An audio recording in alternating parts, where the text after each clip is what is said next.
शैलेंदर से singer diamond की क्या स्टोरी है इसके पीछे? घर की तू लाडली है दुल्हनिया बनी, घर छोड़ के चली। ये लाइन पहले एडिट थी ही नहीं, कोई भी सुनता है तो वो भूलता नहीं। तो कभी भाइयों के बीच में क्लैश नहीं हुई? एक भाई कहता था क्रिकेट खेलना है, एक भाई कहता था मैं सिंगर बनना है। इतना बहुत सारा पैसा मेरा मार्केट में भी पड़ा हुआ है। फिर क्लैशेस होते हैं, फिर वो घर छोड़ के चले जाता है। कुछ नहीं, आप हमारे यहाँ परफॉर्म करो, आपको प्रमोशन मिलेगा। क्रिंज जो गाने बनते हैं आजकल, वो एकदम ट्रेंड में जाते हैं। एक क्रिंज काम कर लो, वो अभी चल रहा है ना, किरिस का सुने का गाना।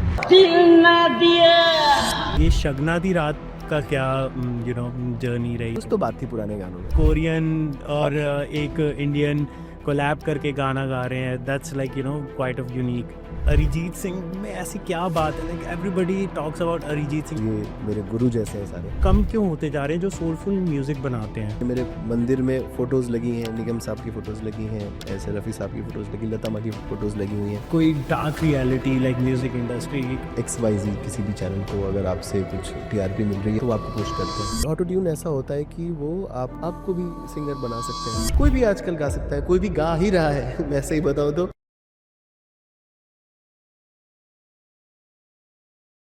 Welcome to beyond the niche by Sahil, singer diamond sir. Hi, कैसे हो आप? सर बढ़िया, आप बताइए कैसे हैं आप? मैं भी बहुत अच्छा हूँ। ओके, सो सर जो हमारे व्यूअर्स हैं उनके लिए थोड़ा बताइए। I know you are getting famous these days a lot, but जो कोई 1% हमारे व्यूअर्स हैं which they don't know about you, the personal life, will gonna speak about everything related to you, candid बिल्कुल। बट जो आपको नहीं जानते हैं 1% मेरे व्यूअर्स, उनके लिए आप अपना इंट्रोडक्शन थोड़ा सा देंगे? आप कौन हैं, कहाँ से हैं, कैसे जर्नी स्टार्ट करी, क्या करते हैं? Well, obviously diamond is my name. Okay. और क्योंकि हाँ, थोड़ा डिफरेंट नेम है तो सबको लगता है कि ये क्या डिफरेंट सा हुआ, तो ये शायद प्लस पॉइंट ही है हाँ, कि सबको डिफरेंट लगता है और अच्छा लगता है। सो हैं कुछ गाने हैं मेरे जो काफ़ी पॉपुलर हैं। हाँ, हाँ।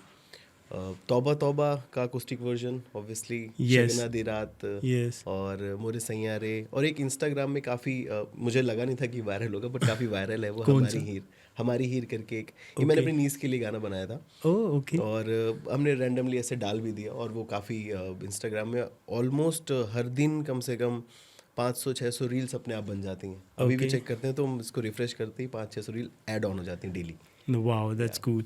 सो सर जैसे आप बता आप यूपी से हैं, जैसे मैंने आपकी रिसर्च करी, आप यूपी से हैं, फ़तेहपुर से हैं, और कैसे जर्नी स्टार्ट हुई मेरे को स्टार्टिंग से बताइए। आप क्या करते थे, क्या माइंड में आया आपको सिंगर बनना है, क्या आपको इंस्पायर करा, किसने इंस्पायर करा कि आपको सिंगर बनना है?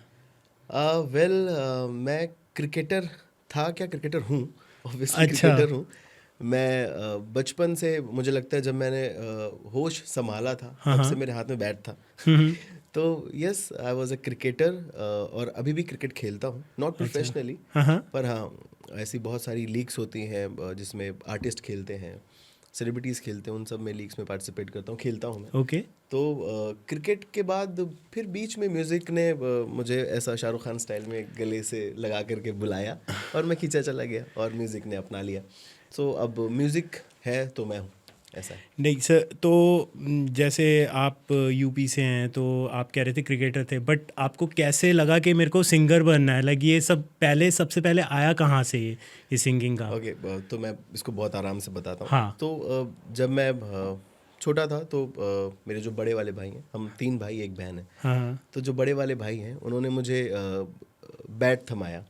ओके। तो उन्होंने मुझे, वो बहुत अच्छे क्रिकेटर भी हैं, उनका नाम सुरेंद्र मौर्य है अच्छा। और बहुत अच्छे क्रिकेटर हैं वो। हाँ, हाँ। और अपने टाइम पे जब वो खेल रहे थे तो बहुत अच्छा खेलते थे। ओके। और ऑब्वियसली थोड़ा सा चीज़ें इधर उधर रहीं, पर उन्होंने मुझे सिखाया, एक एक चीज़ें सिखाई, बैटिंग सिखाई। और उन्होंने मुझे मैं विकेट कीपर बैट्समैन हूँ by the way. Oh wow. So उन्होंने मुझे विकेट कीपिंग सिखाई, बैटिंग सिखाई, फिर धीरे धीरे आगे बढ़ता गया। फिर मेरे ज़िंदगी में मेरी फैमिली का बड़ा योगदान है। तो अब जो मेरे बीच वाले भाई हैं, जो उनका नाम महेंद्र मौर्य है, I love him so much bye the वे। तो उन्होंने मुझे म्यूज़िक थमाया। ओके। दोनों भाइयों का अलग अलग रोल रहा है। तो मुझे अभी भी याद है, मैं स्टेडियम जाता था और रात में वापस आता था। मैं कानपुर में ग्रीन पार्क में खेलता था। ओके। तो इट्स एन इंटरनेशनल स्टेडियम, कई सारे मैचेस में भी शायद आप जानते होंगे। हम्म। तो सुबह से लेकर शाम तक ग्राउंड, देन फिर वापस रात में। तो एक दिन शायद मैं ऐसे गुनगुना रहा था कुछ। ओके। उस वक्त मूवी आई थी अपने, तो मैं ऐसे ही कुछ गाना गुनगुना रहा था। हम रिसेंटली मूवी देख कर आए थे। बाकी सब सपने होते हैं, ऐसे कुछ गुनगुना रहा था बाथरूम में। तो उन्होंने शायद सुन लिया कहीं पर। तो जब मैं बाहर निकला तो उनको लगा कि अरे तुम्हारी आवाज़ अच्छी है, तुम गाया करो ना। आई वाज लाइक अरे मैं कहाँ स्पोर्ट्समैन खिलाड़ी और आप मुझे क्या बोल रहे हो। हाँ। बिल्कुल मैच नहीं करता, बिकॉज मैं बिल्कुल दूर था, मुझे म्यूज़िक का कुछ नहीं पता था। अच्छा। म्यूज़िक, मूवीज़ या इस इंडस्ट्री के बारे में कुछ नॉलेज नहीं थी। मैं सुबह से शाम तक अपना क्रिकेट में ही मस्त था।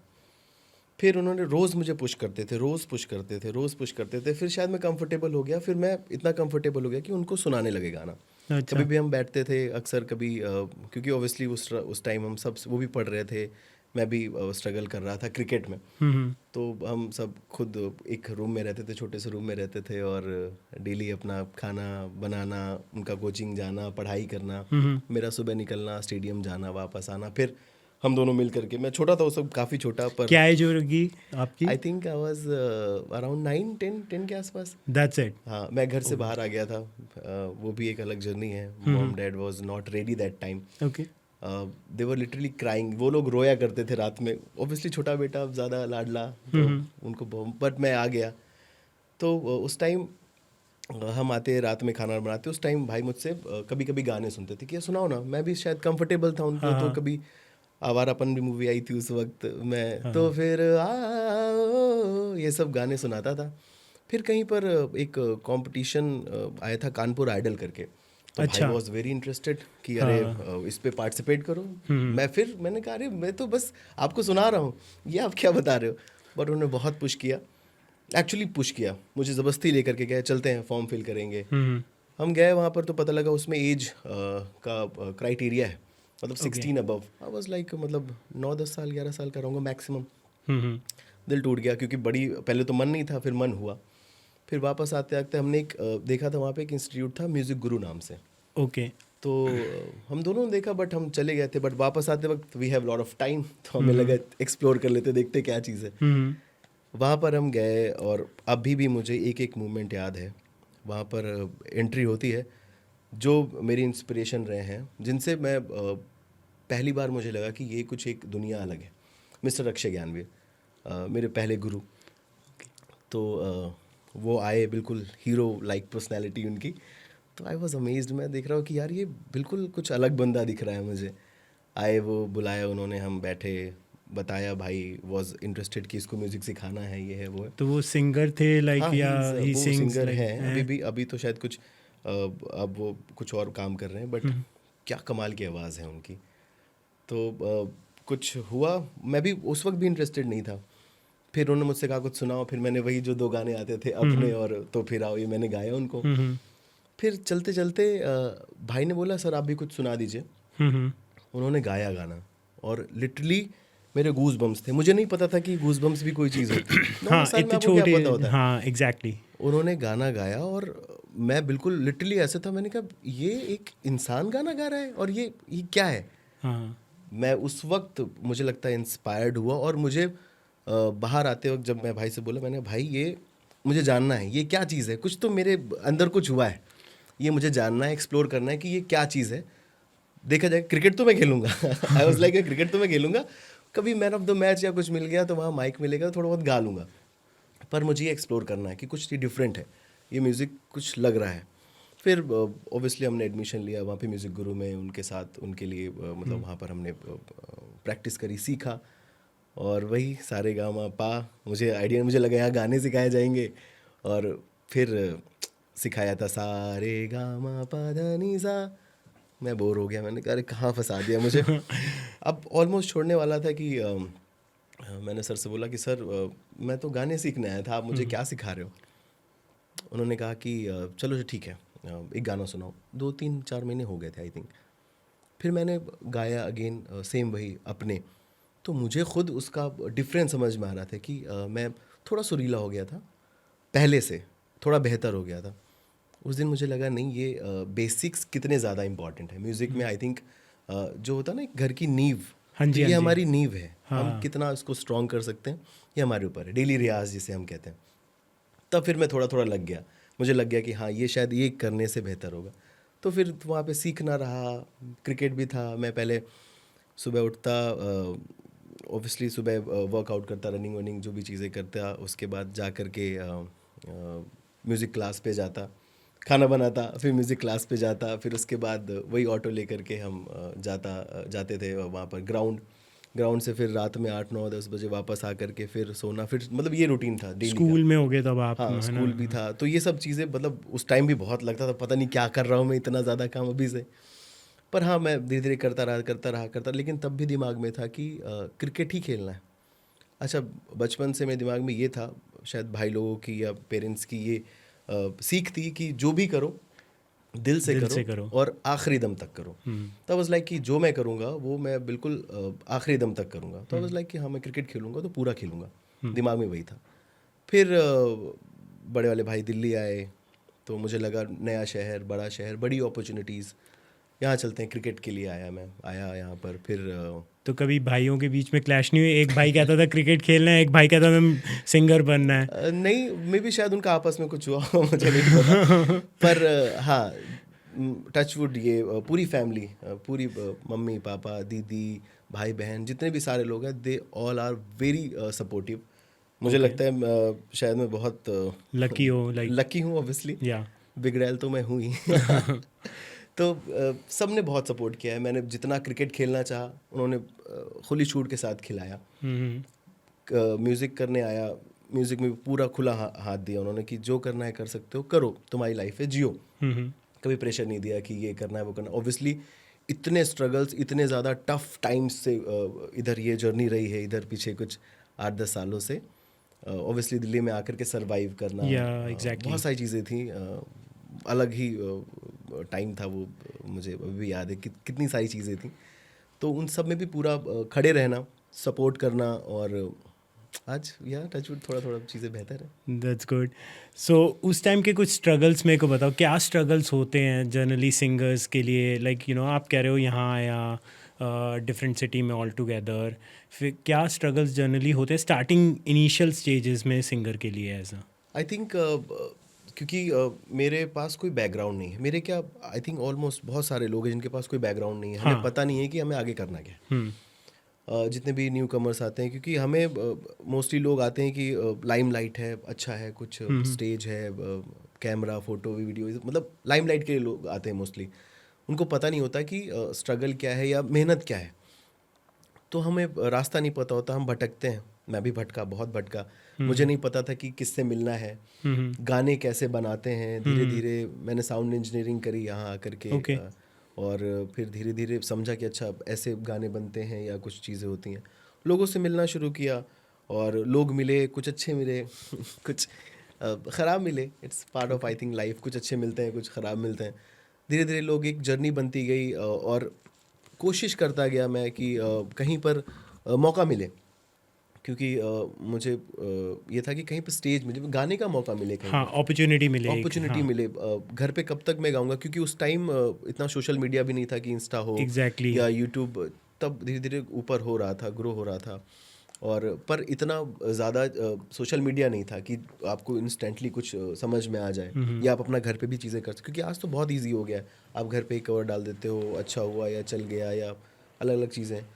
तो फिर हम एक्सप्लोर करते थे लोग, लाइक अच्छा यहाँ फेसबुक उस वक्त काफ़ी ज़्यादा एक्टिव था, तो फेसबुक में मैं मैसेजेस करता था।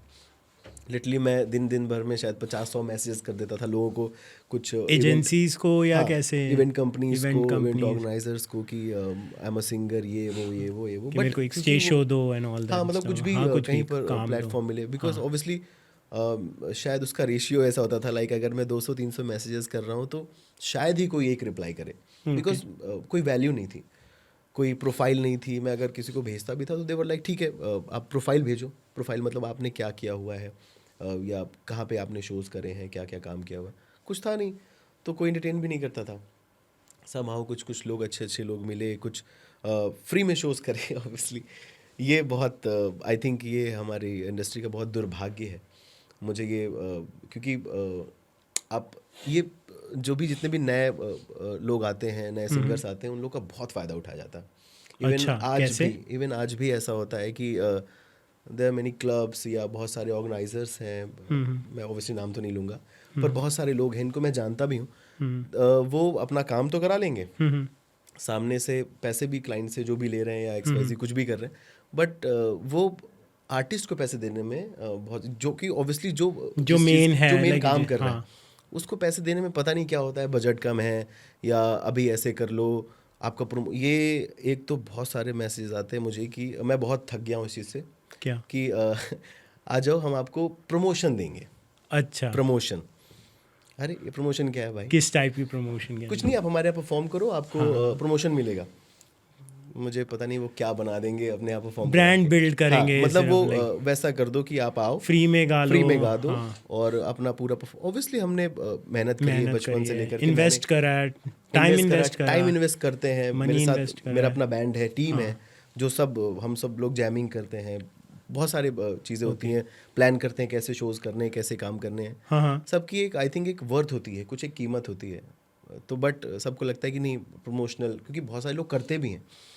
मैं मानता हूँ कि जैसे मैं अपने इनिशियल स्टेजेस में ऐसा स्टेज देख रहा था कि वहाँ पर मुझे कुछ परफॉर्म करने को मिल जाए, वैसे लोग करते भी, बट ये बहुत गलत चीज़ है। आई थिंक ये एक्सप्लॉइट करना हो गया। एक आर्टिस्ट को आप, ठीक है मैं मानता हूँ बजट कम है या कुछ ऐसी चीज़ है, तो बट आपको आई थिंक वो एक उसकी एक कीमत है, उसको आपको पे करना चाहिए, वो बहुत ज़रूरी है। आई थिंक ये प्रमोशन करा देंगे, टैलेंट की वैल्यू होनी चाहिए। हाँ. ऐसे बहुत सारे लोग हैं जो अभी भी एक्सप्लॉइट करते हैं, बुला लेते हैं, कितने लोग तो गायब हो जाते हैं। मेरे साथ कितने इंसिडेंट हुए हैं कि किसी ऑर्गेनाइज़र ने मुझे इतनी डेट्स लिखवा दी कि हम ये डेट्स पे आपका काम है, पैसे नहीं दिए, आज तक पैसे नहीं दिए, वो बंदा गायब है, मुझे भी पता नहीं। इतना बहुत सारा पैसा मेरा मार्केट में भी पड़ा हुआ है। ठीक है, हम नाम नहीं लेंगे, लेकिन वर्स्ट एक्सपीरियंस आपसे पूछेंगे। इससे पहले मैं जानना चाहूँगा कि जैसे आप यूपी से हैं, वहाँ स्कूल में थे, तब कौन कौन से गाने सुनते थे? कौन फेवरेट सिंगर था आपका उस टाइम पे? लिसन, बचपन में ऑब्वियसली मुझे वही गाने दिमाग में आते थे जो कहीं सुन लिए, क्योंकि मैं बिल्कुल इन्वॉल्व नहीं था म्यूज़िक में। पर जब म्यूज़िक में आया तो मुझे पता चला कि अरे ये इतना, क्योंकि शानुदा, निगम साहब या जितने भी 90s के जो उस टाइम चल रहे थे, मैंने बिल्कुल स्किप किया हुआ था। मैंने म्यूज़िक जब पकड़ा या म्यूज़िक में जब आया, तब नए नए गाने आ गए थे धीरे धीरे। आई थिंक 2007, 8, 9, 10 के बाद से कुछ कुछ गाने आए थे, पर उसके पहले 90s का एरा मेरे दिमाग में मिसिंग था। तो मैं धीरे धीरे जब एक्सप्लोर किया, जब जाना कि अरे शानुदा क्या कमाल के सिंगर हैं, उदित साहब अरे बाप रे क्या आवाज़ है, निगम साहब उफ, तो मतलब Amazing. हाँ, मैं लिटरली मैंने ये अभी 8-10 साल पहले जाकर के ये सब खंगाला है, वापस जाकर के मैंने वो एक एक गाने सुने हैं, एक एक गाने समझे हैं, सीखा है। जितने भी सिंगर्स हैं 90s के, 80s के, 60s, जितने भी सिंगर्स हैं, हाँ, सब मेरे लिए गुरु जैसे। बिकॉज हमें बाहर से लगता है ये गाए स्टेज, मतलब स्टूडियो में गए, गाना गाया और हो गया। हमें ये नहीं पता होता उसके पीछे की कितनी मेहनत है, कितना हार्ड वर्क है, कितना उन्होंने स्ट्रगल करा है, और वो गाना गाने में कितना एफर्ट लगता है। जब खुद अंदर बंदा जाता है, देखता है सारी स्ट्रगल, खुद एक्सपीरियंस करता है, तब पता चलता है कि क्या है, क्या चीज़ है। It's not like you know cup of tea, like हर किसी की एक जर्नी होती है। हर एक गाना, एवरी सिंगल गाना, उसमें बहुत सारे लोग इन्वॉल्व होते हैं, बहुत सारे लोग इन्वॉल्व होते हैं, और उसकी एक जर्नी होती है, एक स्टोरी होती है हर एक गाने की। तो या आई थिंक एक गाना सुनना, उसको बोल देना कि ये सही है, ऐसे ही शायद मूवीज़ के लिए भी मैं मानता हूँ कि क्रिएटिव कोई भी काम हो उसके लिए बहुत मेहनत लगती है। वो रिलीज़ हो गया, बाहर आ गया, आपने घंटों की मेहनत, महीनों की मेहनत, इनफैक्ट सालों की मेहनत आपको 3 घंटे में दिखा दी गई, और आपने एक मोमेंट में कह दिया अरे यार ये तो बेकार है। मैं मानता हूँ आपको पसंद नहीं आया, बट इसमें बहुत सारे लोगों ने, 1000 लोगों ने मेहनत करी है। एग्जैक्टली, उसकी कदर होनी चाहिए। बाकी आपको अच्छा नहीं लगा वो अलग बात है, मे भी शायद वो किसी और को बहुत अच्छा लग रहा है। यस, तो ऐसा तो होता नहीं ना हर चीज़ हर किसी को अच्छी लगे। एग्जैक्टली नहीं अच्छी लग सकती। ठीक है, कभी प्यार हुआ है आपको? ओह हाँ, और ब्रेकअप? प्यार हुआ है तो ब्रेकअप दिल भी टूटा हुआ है या तो उस टाइम पे आई नो लाइक जब प्यार होता है उस टाइम पे अलग सॉन्ग सुनता है बंदा, लाइक जब ब्रेकअप होता है उस टाइम पे ऐसे सॉन्ग सुनता है वो जो है पेट्रोल का काम करती है आग में। आई थिंक ब्रेकअप के वक्त और प्यार के वक्त गानों में as a singer as a musician मुझे समझ में आता है कि जब हम प्यार में होते हैं ना, तो जितने भी रोमांटिक गाने होते हैं उनकी लिरिक्स समझ में आ रही होती, वाओ रोमांस है, प्यार है, क्या बात है, तुझे ना देखूं तो चैन मुझे आता नहीं, मतलब कोई भी एक रोमांटिक सॉन्ग हो सकता है। और जैसे ही ब्रेकअप होता है, आई स्टिल रिमेंबर मेरा पहला ब्रेकअप हुआ था, उस टाइम आशिकी का गाना चल रहा था। क्या एज थी आपकी? आशिकी के टाइम आई थिंक पता नहीं क्या एज थी मुझे एग्जैक्टली अभी याद भी नहीं कौन सी ईयर की बात है, बट उस वक्त गाना वो था ना, अरे उसका एक बहुत बड़ा हार्ट ब्रेक वाला गाना है, तो वो उसकी एक लिरिक्स मेरे दिमागों में ना ऐसा बोर्ड लाइन में चल रही थी, ऐसे ऐसे, और मेरी आंखों में आंसू आ रहे थे, ऐसे ऐसे ऐसे ऐसे, मतलब वो बिल्कुल दिखता है, सैड सॉन्ग्स बिल्कुल दिखते हैं। अभी ब्रेकअप होता है या मतलब ऐसा कुछ होता है तो वो गाने जो भी जितने भी सैड गाने हैं वो आप फील कर रहे होते हो, एक एक शब्द फील कर रहे होते हो, क्योंकि आई थिंक सारे जितना भी प्यार होता है, जिसको जितना ब्रेकअप होता है, सबकी कहानी एक जैसी है, बिल्कुल सबका सही दिल बात है। ऑलमोस्ट एक जैसे टूटता है। कहानी का सिनेरियो अलग हो सकता है, बट प्यार के कुछ शब्द वैसे ही हैं, ब्रेकअप के कुछ शब्द वैसे ही हैं, सबकी फीलिंग एक है। बिल्कुल बिल्कुल। तो जैसे अर्ली इनिशियल स्टेज में कैसे, मतलब किसने आपको सपोर्ट करा? स्ट्रगल तो आपने बता दिए न, तो किसने सपोर्ट करा इनिशियल स्टेज में जब आप इंडस्ट्री में एंटर कर रहे थे as a young artist and all? तो किसने सबसे ज़्यादा सपोर्ट करा आपको? किसने हेल्प करा, पहले ये बताइए सर। एक तो ऑब्वियसली मेरी फैमिली थी, वो हमेशा मेरे साथ खड़ी है। मेरे पेरेंट्स या मेरे घर वाले ऐसे हैं कि तुम कोशिश करते जाओ, आगे बढ़ते जाओ, गिरोगे तो ये याद रखना कि पूरा परिवार है तुम्हारे साथ में। तो that's best thing I think. मैं आई एम वेरी ग्रेटफुल कि ये कमाल की फैमिली मिली यू है, blessed with a good obviously. Family, like exactly supportive family. नहीं एग्जैक्टली तो ऐसा होता है कि फादर को होता है नहीं मेरा बेटा यही बनेगा, और फिर क्लैशेस होते हैं, फिर वो लाइक घर छोड़ के चले जाता है, वो सारी journey and all that stuff. तो एग्जैक्टली अभी भी आई थिंक कुछ ना कुछ, क्योंकि एज अ फादर आप सोचते हो कि आपका बेटा एक सिक्योर तरीके से लाइफ में रहे, ये है वो है, या बट आई थिंक पता नहीं उनकी क्या मेंटालिटी रही होगी उस वक्त जब उन्होंने मुझे बोला कि चलो ठीक है करो।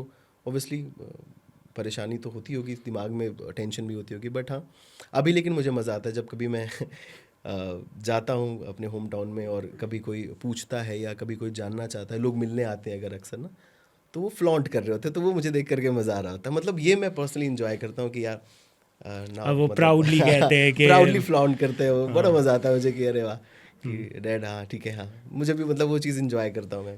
दोनों लोग को, पेरेंट्स जो भी हैं, बहुत प्राउडली उस चीज़ को बताते हैं कि दैट मेरा बेटा सिंगर है।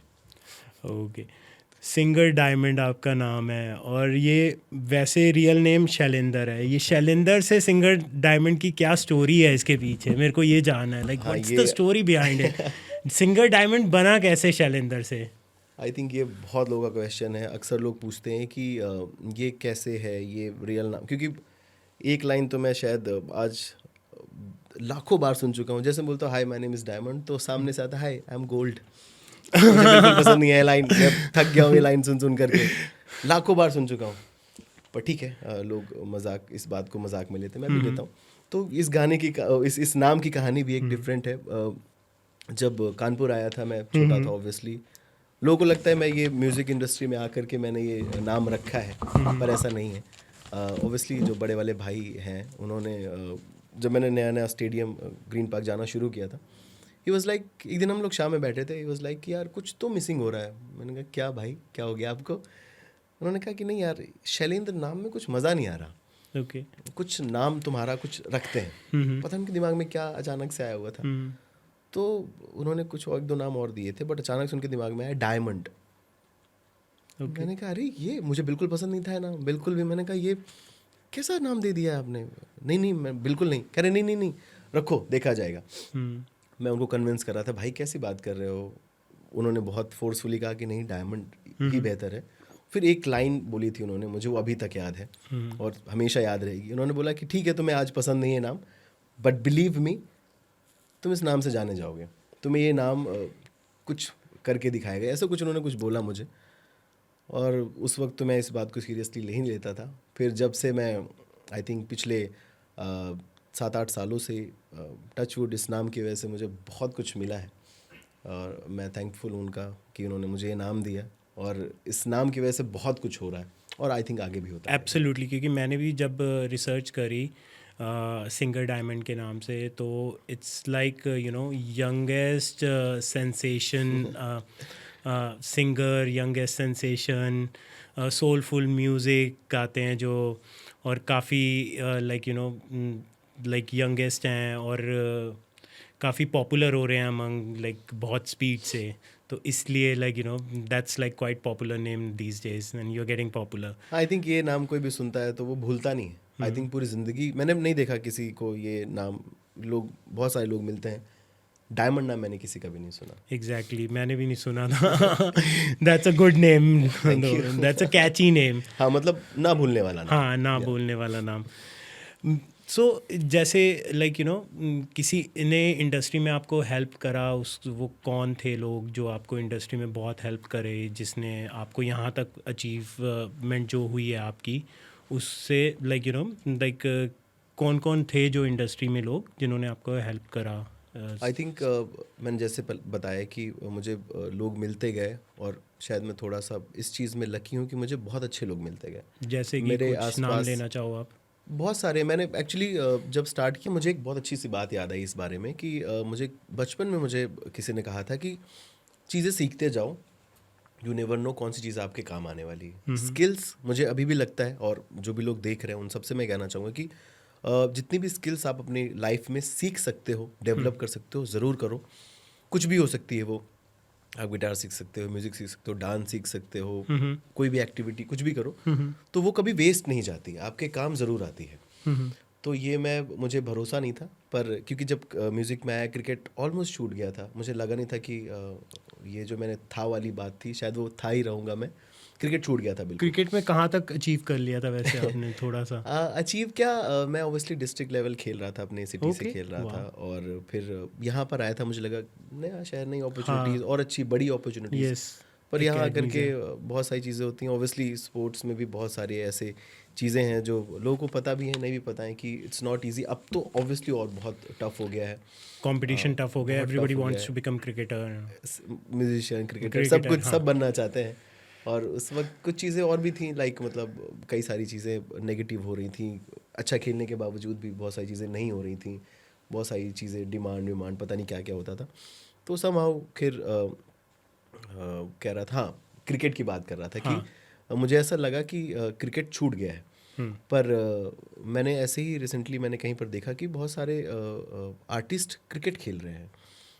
मेरे एक नोन में है, वो मुझे ले गए, और मैंने देखा कि बहुत सारे लोग क्रिकेट खेल रहे हैं, और ये इनको मतलब नोन फेसेस थे, लाइक दे सिंगर्स, कोई आर्टिस्ट है, कोई सेलिब्रिटी है, वो सब खेल रहे। मुझे पता लगा कि सारे सेलिब्रिटीज़ की एक लीग होती है, क्रिकेट लीग होती है। हाँ, और होती इसलिए है। करे यार, ये तो मैं भी खेल सकता हूँ, यस।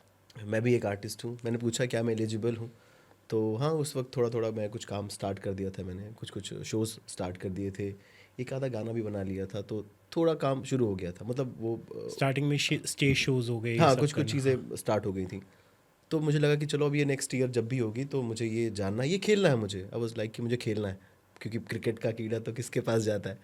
फिर वो नेक्स्ट ईयर हुई, और फिर मैं इन्वॉल्व हुआ, खेला। वो AECL या AECL करके नाम है उसका, वो खेलना शुरू किया। फिर वहाँ से लोगों से कॉन्टैक्ट्स बने, थोड़ा सा बेहतर खेल पा रहा था, और नाम डायमंड ऑब्वियसली हाँ, जो या, सुन लेता हाँ। भूलता ही नहीं था। तो डिफरेंट लोग इतना प्यार देने लगे, टचवुड। ये बड़ी कमाल की चीज़ मिली है मुझे कि लोग बहुत प्यार देते हैं। ये बड़ी अच्छी चीज़ मुझे लगती है कि लोग बहुत प्यार से मिलते हैं, और बहुत प्यार से चीज़ों को रखते भी हैं, देखते भी। वैसा अच्छे अच्छे लोग मिलते गए, तो वहाँ से कुछ लोग मिले। फिर एक बड़ी कमाल की, मतलब उस लीग ने तो मुझे एज अ करियर वाइज भी बहुत हेल्प करी है। EPL, इंटरटेनमेंट प्रीमियर लीग, ये होती है, इसमें काफ़ी अच्छे और अच्छे लोग खेलते हैं, अच्छे सेलिब्रिटीज़ खेलते हैं, जैसे कि अच्छे लाइक, आर्टिस्ट। अखिल सचदेवा भाई खेलते हैं वहाँ पर, ओके। मिलिंद गाबा भी आते हैं, मिलिंद गाबा भाई, और भी इस बार तो अमित मिश्रा, और काफ़ी सारे लोग आते हैं, मतलब अच्छे खासे नोन सिंगर्स, नोन ऑर्गेनाइजर्स, अच्छे ऑर्गेनाइजर्स, वो सारे होते हैं। वो जब मैंने खेलना स्टार्ट किया, तब मुझे थोड़ा सा अपने करियर वाइज बहुत पुश मिला, मुझे एक्चुअली पुश मिला। मैं ये बात बहुत प्राउडली मेंशन करता हूँ कि मैं EPL के वजह से काफ़ी मुझे बेहतर, काफ़ी अच्छी अपॉर्चुनिटीज़ मिली। फिर वहाँ पर खेलने के बाद कॉन्टैक्ट्स बने, लोगों से मिलना हुआ, शुरू हुआ, और अच्छा काम मिलना शुरू हुआ, काम करना शुरू हुआ। तो या मुझे लगा कि क्रिकेट भी मेरे काम आ सकता है। तो वो दोनों, क्रिकेट और म्यूज़िक दोनों साथ में अब ऐसे चल रहे हैं। ऐसा नहीं है कि दोनों अलग अलग भाग रहे हैं। तो मैं ऐसी बहुत सारी लीग्स हैं जो मैं खेलता हूँ। ACB हो गया, एक्टर्स क्रिकेट बैश, या EPL, ACL, ऐसे बहुत सारी लीग्स हैं जिसमें आर्टिस्ट खेलते हैं, मैं वो खेलता हूँ। और या कुछ कुछ अच्छा होता रहता है उसमें नेटवर्किंग भी बन जाती है आपकी, नेटवर्किंग बहुत अच्छी होती है। और उसमें उसके साथ आप, अगर आप थोड़ा क्रिकेट में भी अच्छे हो, थोड़ा अपने काम में भी अच्छे हो, ऑब्वियसली सबसे बेसिक चीज़ तो है कि आप जो काम कर रहे हो सिंगिंग आपकी अच्छी होनी चाहिए, उस पे आप बेहतर हो, जो उस पे भी, बेहतर हो, हाँ, क्योंकि तभी आपके आगे की चीज़ें काम होंगी। तो या वो होती गई, छोटा छोट चीज़ें बेहतर होती चली गई। बट कोई ऐसे नाम लाइक जिन्होंने आपको हेल्प आउट करा हो? आई थिंक मैं गुड़गांव की टीम से खेलता हूँ, रजत भाई, he is very close to me, बहुत हेल्प करते हैं, बहुत सपोर्ट करते हैं मुझे, मेरी चीज़ों में भी बहुत सपोर्ट करते हैं। और पूरी EPL फैमिली, जितने भी वहाँ पे EPL में जितने भी लोग हैं, उदित भाई, सचित भाई, अक्षत भाई, ये सारे EPL के वो हैं, ये काफ़ी हेल्प करते हैं मुझे।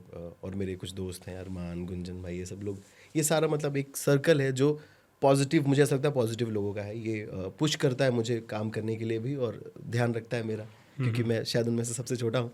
तो मुझे वो लोग प्यार भी करते हैं और पुश करते रहते हैं कि काम करो और अच्छा करो। ओके, ये तौबा तौबा कैसे बना सर? मेरे को ये जानना है, वो भी ओरा के साथ, like he is I guess aura की अपनी एक कल्ट फॉलोइंग है, क्योंकि वो कोरिया से है, if I am not mistaken, Korea से है, और वो यहाँ आके उसकी इतने फॉलोअर्स हैं Indian. I guess reason behind is that कि वो इंडियन कल्चर को प्रमोट करता है, बीइंग कोरियन सिटीज़न।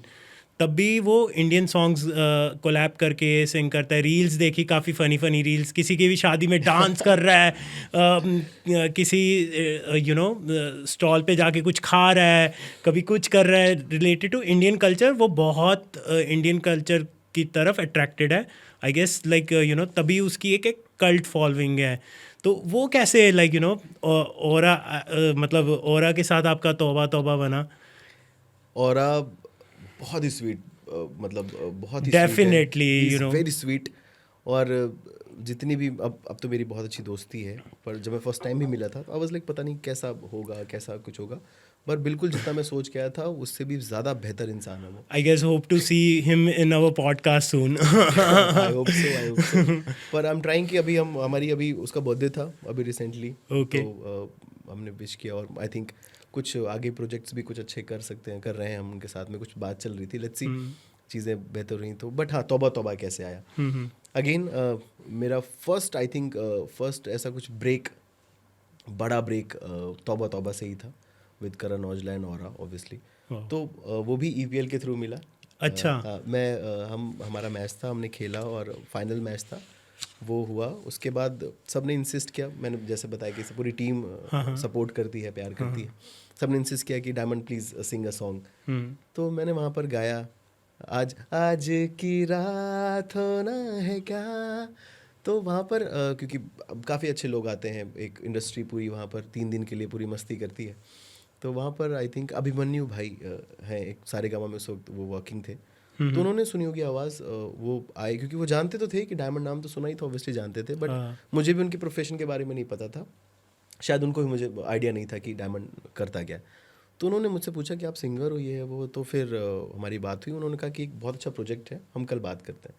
फिर हम कनेक्ट हुए, वो सारेगामा पे बात कर रहे थे, उन्हें लगा कि करण औजला का जो तौबा तौबा था उस पर अकुस्टिक वर्जन का कुछ हम क्रिएट करना चाह रहे हैं, तो अगर आप इंटरेस्टेड हो तो हम काम कर सकते हैं।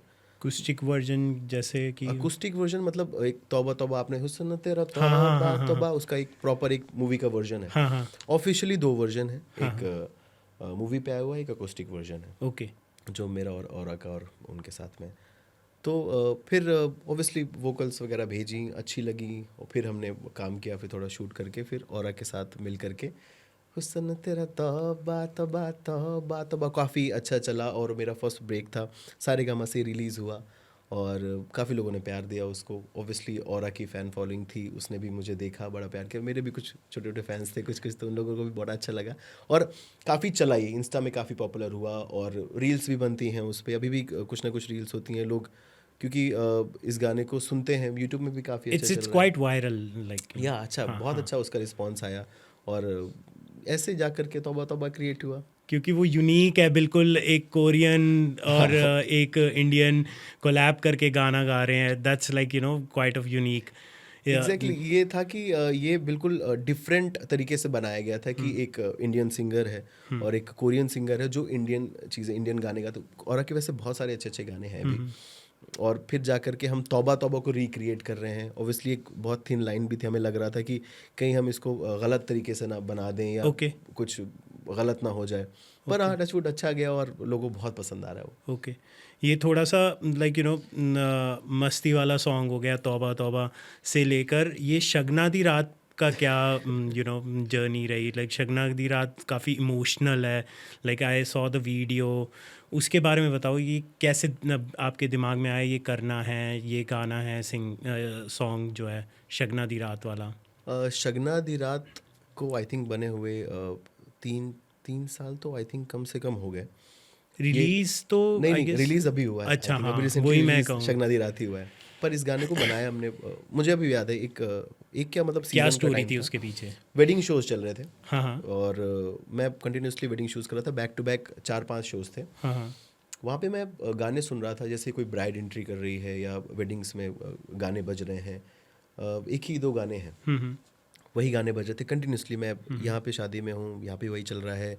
मैं चंडीगढ़ में हूँ, वहाँ भी वही चल रहा है। जयपुर में वही चल रहा है, बॉम्बे में वही चल रहा है। मतलब एक ही दो गाने हैं जो बैक टू बैक वही चल रहे हैं। मुझे लगा कि यार इस पर्टिकुलर चीज़ के लिए गाने नहीं हैं, है तो बहुत कम है।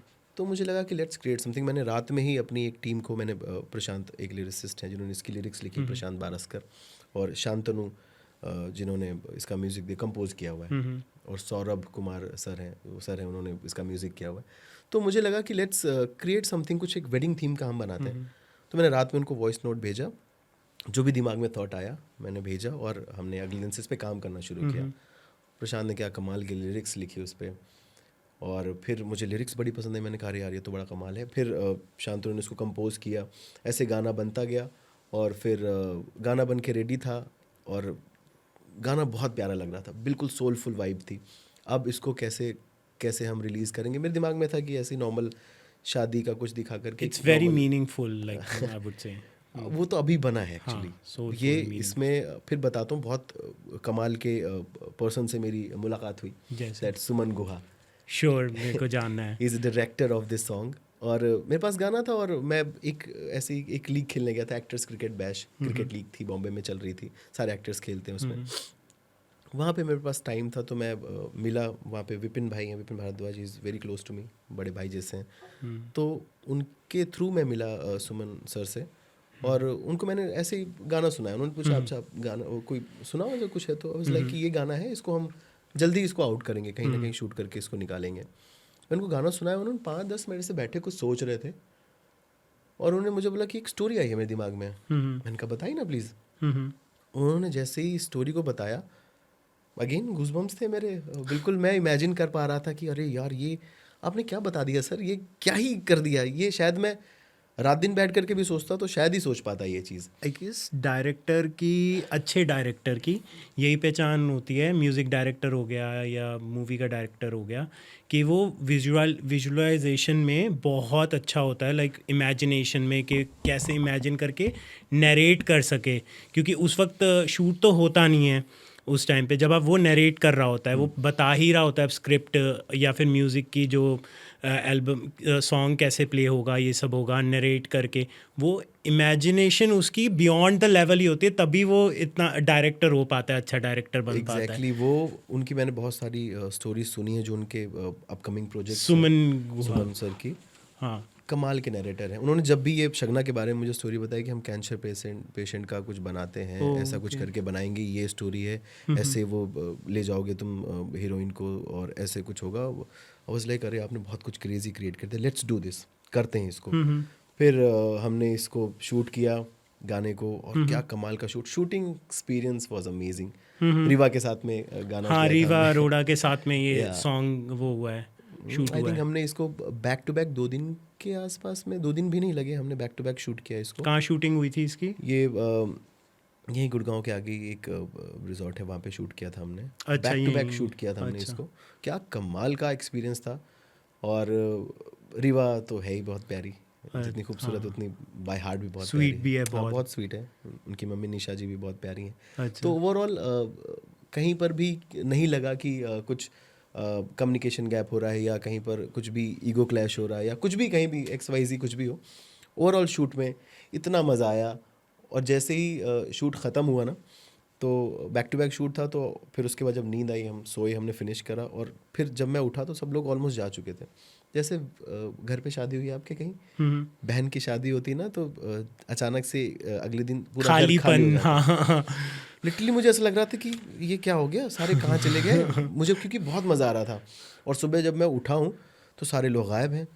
मैं लिटरली बहुत उदास हो गया, ऐसा लग रहा था मैं डिप्रेशन में चला जाऊँगा वो भाई। फिर हम जल्दी से वहाँ निकले और कुछ कॉफ़ी वॉफ़ी पी करके थोड़ा चिल आउट किया। तो अच्छा। इतना ज़्यादा मैं उस शूट से अटैच हो गया था। वो सॉन्ग भी वैसे इमोशनल है, लाइक यू नो, एक कैंसर पेशेंट के एग्जैक्टली साथ शादी कर रहे हैं, वो बेहोश हो जाती है, फिर यू उसका कम एक टू एक नो। शॉट है जब मैं हाँ जी। रीवा को ले जा रहा हूँ, हाँ। आई थिंक फेरे हो गए हैं, उसके बाद मैं उसको ले जा रहा हूँ, और उसके माँ बाप पगड़ी उतार करके रोते हैं। हाँ वो एग्जैक्टली वो बहुत उफ, इमोशनल। वो सुबह के आई थिंक 4-5 बजे के आसपास का सीन था। बिल्कुल सन्नाटा होता है पूरे, आई थिंक पूरी जगह पे सन्नाटा होता है, एक अलग सी खामोशी होती है। और जब वो शॉट एक्शन हुआ, मैं लेकर के पहुंचा, निकला, और उसके जो क्या कमाल की एक्टिंग उन्होंने करी थी दोनों ने, उन्होंने रोना स्टार्ट किया और मैं फ्रेम से आगे निकल के बाहर आया और उसको उतारा और पलट करके देख रहा हूँ, they were crying. I think 3-4 minute तक वो शॉट कट नहीं हुआ है और वो रो रहे थे, लिटरली दे वर क्राइंग। पूरा का पूरा क्रू शांत था, सब एकदम कुछ अलग ही जोन पे पहुंच गए थे, सब इमोशनल हो गए थे कि यार यार ये क्या कर दिया इन्होंने। और गाने की लाइन चल रही थी उस वक्त, बैकग्राउंड म्यूजिक चल रहा था, तू जहाँ पे भी रहेगी मेरे पास रहेगी, इस घर की हमेशा तू तो खास रहेगी। उफ, ये लाइन इतनी सूट कर रही थी उस जगह पर, मेरी आंखों में ऐसे आंसू था। शायद मैं वो फील करके बता भी पा रहा हूँ कि क्या कमाल का मूवमेंट था वो। और फिर वो जैसे ही सुमन सर ने उसको कट बोला, हम सब गए उनको गले लगाया, और वो तब भी रो रहे थे। वो इतना ज़्यादा उस पर्टिकुलर सीन में घुस गए थे कि वो कमाल का मूवमेंट था। ठीक है। शगना दी रात से लेकर ये जो मोरे सैयां रे का, लाइक यू नो, फिर ये कैसे बना मोरे सैयां रे? ये भी आई गेस सुमन गुहा हाँ, सर की सुमन डायरेक्शन सर में का ही है ना? एक्चुअली क्या हुआ, हमने पहले गाना शगना शूट कर लिया था। इससे पहले, सॉरी सर, इससे पहले मेरे को बताइए सर, सुमन सर का काफ़ी नाम सुना है, थोड़ा सा उनके बारे में और बताइए मेरे को, like you know, I love to know उनके वर्क, कहाँ कहाँ उन्होंने डायरेक्शन अपनी, कहाँ क्या क्या डायरेक्ट करा है उन्होंने। सुमन सर, एक Suman Guha is a big name, I think आप उनके बारे में गूगल कर लीजिए। वो काफ़ी ज़्यादा एक तो वो फैशन डिज़ाइनर भी हैं, अच्छा। कॉस्ट्यूम डिज़ाइनर भी हैं। जितनी भी आपने उसमें, जितना भी शगना में, मोरे सैयारे में जितना भी कॉस्ट्यूम देखा है, सब उनका ही है। ओके। बहुत सारे गानों में उन्होंने कॉस्ट्यूम भी दिया हुआ है, डायरेक्ट भी किया हुआ है, और बहुत सारी मूवीज़ में कॉस्ट्यूम डिज़ाइनर एज अ काम किया हुआ है। तो काफ़ी बड़ा नाम है वो, और बहुत अच्छे अच्छे प्रोजेक्ट्स हैं उनके। आप गूगल करके उनके गाने भी देख सकते हैं, उनके कुछ कुछ शॉर्ट मूवीज़ भी हैं, कुछ कुछ मूवीज़ भी हैं। बंगाल में उनका बहुत अच्छा नाम है, बहुत अच्छा काम भी है उनका। तो ये मेरी खुशकिस्मती है कि मैं उनसे मिला और उनके साथ मैं कुछ काम भी कर पाया। और एज अ पर्सन, उफ, मतलब डायमंड मेरा नाम है लेकिन काम उनका डायमंड है। वो छोटे भाई जैसा मुझे प्यार करते हैं। बिल्कुल। आई गेस लाइक इंडस्ट्री ऐसी बदनाम है कि सारे एरोगेंट होते हैं, काफ़ी लोग हम्बल भी होते हैं, सपोर्टिव भी होते हैं। आई थिंक यहाँ पर मैं एक बात कहूँगा कि मैं जितना भी मेरी एज है और जितना भी मेरा एक्सपीरियंस है इस चीज़ में, मुझे ऐसा लगता है कि लोग तो होते ही हैं, हम भी होते हैं। समटाइम्स हम शायद किसी के लिए अच्छा करते हैं, किसी के लिए ख़राब करते हैं। It's part of life. हम सबके लिए अच्छे भी नहीं हो सकते, सबके लिए ख़राब भी यू नहीं कैन हो नॉट सकते। Be good for everyone. Exactly मुझे ऐसा लगता है कि आप जैसे होते हो, आपका रिफ्लेक्शन दिख रहा होता है सामने।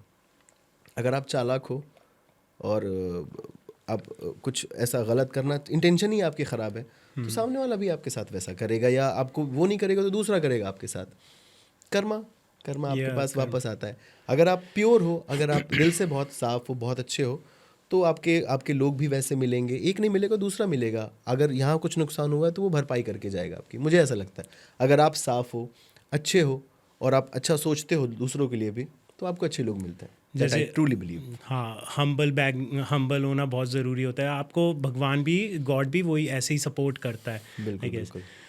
सिंगर्स काफ़ी, सर जैसे एक ना एवोल्यूशन आया, तो 80s के सिंगर्स हो गए, जैसे रफ़ीक साहब, किशोर दा, और लाइक मुकेश सर हो गए, लता मंगेशकर हो गई।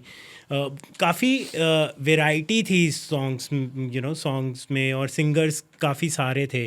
फिर 90s का दौर आया, सोनू निगम जी हो गए, या आपके अलका याग्निक हो गई, कुमार सानू हो गए, फिर ये सब थे, उदित नारायण जी हो गए। फिर धीरे धीरे श्रिंक करता गया ये सेगमेंट, जो सोलफुल म्यूज़िक बनाते थे, जिनके लिरिक्स सुनने में भी मज़ा आता था और गाने सुनने में भी मज़ा आता था। और अब कुछ ही लिमिटेड रह गए, जैसे अरिजीत सिंह हो गया, फिर आपका विशाल मिश्रा हो गया, जुबेल नौटियाल हो गया, ये सब रह गए हैं, लिमिटेड रह गए हैं। जैसे कि आप हो गए, सोलफुल म्यूज़िक बनाते हो और सिंग करते हो। बट अब ये ऐसे और क्रिंज जो गाने बनते हैं आजकल, वो लाइक एकदम ट्रेंड में जाते हैं। आई गेस फंक्शंस में भी, शादी में भी प्ले करते हैं, बट एक ट्रेंड में होते हैं। वो एक टाइम को ट्रेंड में तो जाते हैं, लेकिन फिर ख़त्म हो जाता है उनका ट्रेंड। बट वो इतने पॉपुलर कैसे हो जाते हैं? और मेरे को दूसरी चीज़ पूछनी है कि ये कम क्यों होते जा रहे हैं जो सोलफुल म्यूज़िक बनाते हैं? आई थिंक म्यूज़िक ना हर जनरेशन वाइज और आई थिंक हर दशक में चेंज होता रहता है। और जैसे 60s 70s 80s 90s, ये हर एक दशक में ना म्यूज़िक आप देखोगे ना बहुत ग्रो करता चला गया। और उसका उसका मतलब तरीका बदल गया, चीज़ें बदल गई। रफ़ी साहब, किशोर दा, ये सब, लता माँ, ये सब थे। तो एक म्यूज़िक में आई थिंक सोल थी। हाँ, अभी तक सुनते हैं तो मज़ा आता है। और आजकल के म्यूज़िक का देखो, सॉन्ग्स का सुनो, लाइक कुछ मंथ्स चलेंगे ज़्यादा से ज़्यादा ट्रेंड में, और फिर उसके बाद लोग भूल जाते हैं, या फिर साल मैक्सिमम।